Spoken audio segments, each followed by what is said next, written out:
I would definitely lean in on that. On like, no one gives a shit about your thing, and that's why your stuff doesn't sell.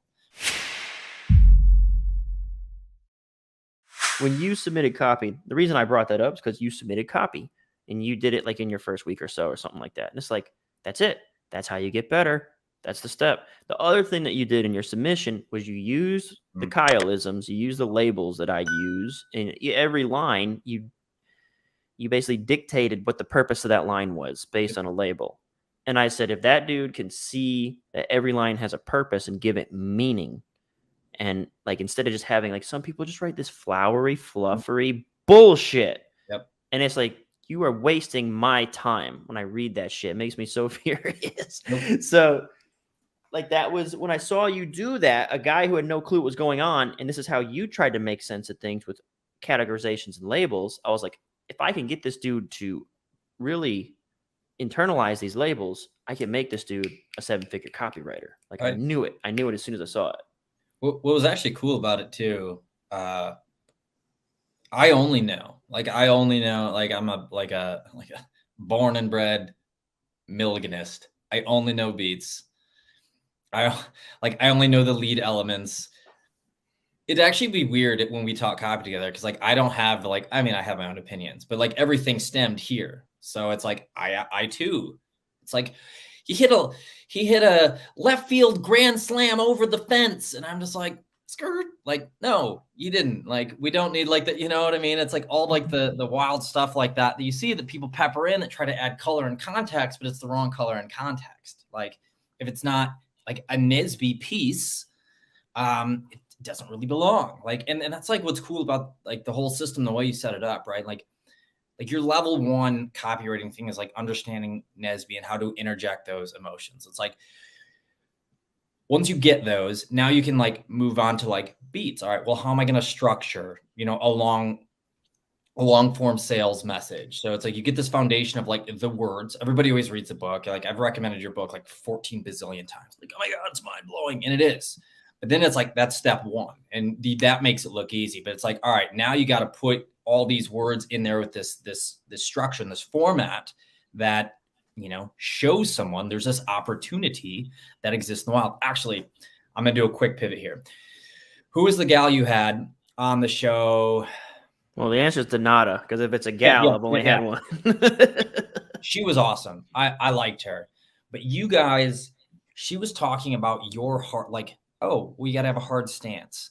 I actually think the beats is a hard stance. Like you're like, oh, I kind of want to get away from like teaching or like develop the stance. I actually think the beats is the hard stance. And maybe you don't agree, but this is my own take on it. But it's like, no one gives a shit about your mechanism, right? Like if we think about how the copy flows, like the mechanism section is like the smallest part. It's 4 pages of a 40 sales, sales letter, 40-page sales letter. And the slide deck, it's like 8 slides at most, something like that. And it's like we talked about it. You spend the majority of the sales letter convincing them of the opportunity that exists in the wild. And I think that is a hard stance. So when everyone like talks to me like, oh, hey, I want to sell this thing that does this and this and this and this. I'm like, well, dude, no one actually gives a shit about like your system or your method or the way that you do it. They want to understand. It's so much easier to sell them if you just convince them that there's this thing that exists in the wild that is naturally shelling out cash. And then once they believe that, it's like, oh, well, how do I do it? It's like, here I do. I have this little thingy that does it for you. And like, yes, I'll sign up. I think that is a hard stance. Now, I don't know if you think the same way. And yes, it is like something that you would teach, but it's like, no one gives a shit about your mechanism, dude. Like, well, see, that's okay. Do I agree? Well, fuck yeah, because that's like my whole platform. I made that up. That was my idea. Well, right, but I'm saying like you consider that a hard stance, But then I think where it became a hard stance is whenever you put the phrase "no one gives a shit about your mechanism." I think that's something I could get behind, and I think the reason is because in a way, I believe it. I've never vocalized it in that way, which is that, like, I mean, you already said all the pieces I would use, like 10%. We attribute about 10% of our sales letter, a whole argument of 40 pages, about 10% goes to the mechanism. And a lot of those 4 pages are charts square images that fill up 30% of the page. So it's really only like one page of actual chattery about the mechanism and then demonstrations, like just the result, the result, the result. And honestly, the force of nature is the most important thing, especially in like the way that I believe the world operates. I just need to get you I'm just parroting back to you. I just need to convince you the force of nature is both real and beneficial to you, and then you will demand the mechanism of me. I don't have to sell you on a mechanism. That's right. No one gives a shit about your mechanism. I could. There you go. There you go. We've come full circle. You've convinced me that I've been right this whole time. Yeah. Like, I'm just saying, like, that's a hard stance. No one gives a shit about your mechanism. You know, I always thought, like, if I ever had to, you know, teach someone or what I would say up there, that's probably the first thing I would say, you know, some type of, oh my God, please come talk about copy for us. I'd be like, okay, great. No one gives a shit about your mechanism. I'd probably do what Brad did. He'd be like, I saw your promos. No one gives a shit about your mechanism. That's why they all suck. I probably wouldn't say that because I'm a nice guy, but I would definitely lean in on that. I'm like, no one gives a shit about your thing. And that's why your stuff doesn't sell.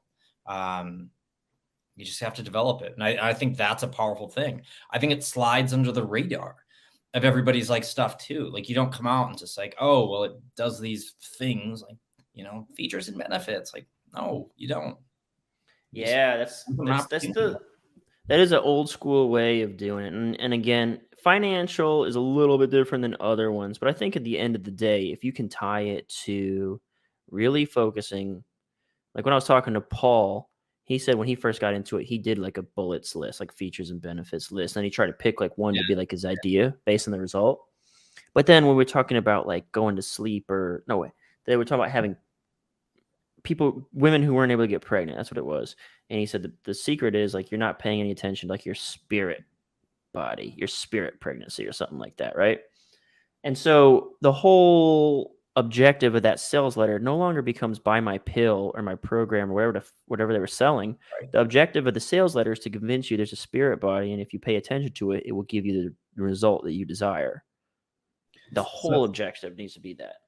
So like even as he did two back-to-back things. Like he did two examples. There was the one with her, with the gal, and my copy brain was like, oh, if I could just tap into my spirit body, I could get pregnant, right? Mm-hmm. Like that's what went up. Then the next one, he's like, oh, we're talking about a music thing, and I don't even know the term. It was some crazy term, like something cybernetics. I don't remember what we said, but it was then tapping into that. And he was like, I don't know, you know, force of nature. But as he said it, it sounded like force of nature. Like, oh, well, if you just knew blah, blah, blah, blah, phonetics, you could play better music or whatever that example was. But those were the two things that instantly red flagged. And what's interesting about that is that you start doing this like over and over and over and over again.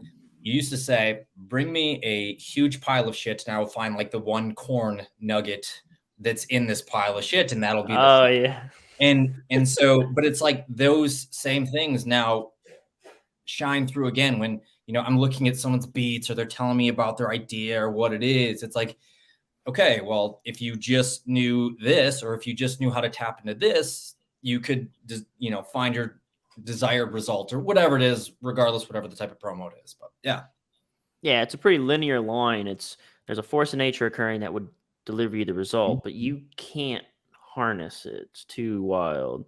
And so you just interject a little question mark, force of nature, question mark, result. Yep. Question mark is the mechanism.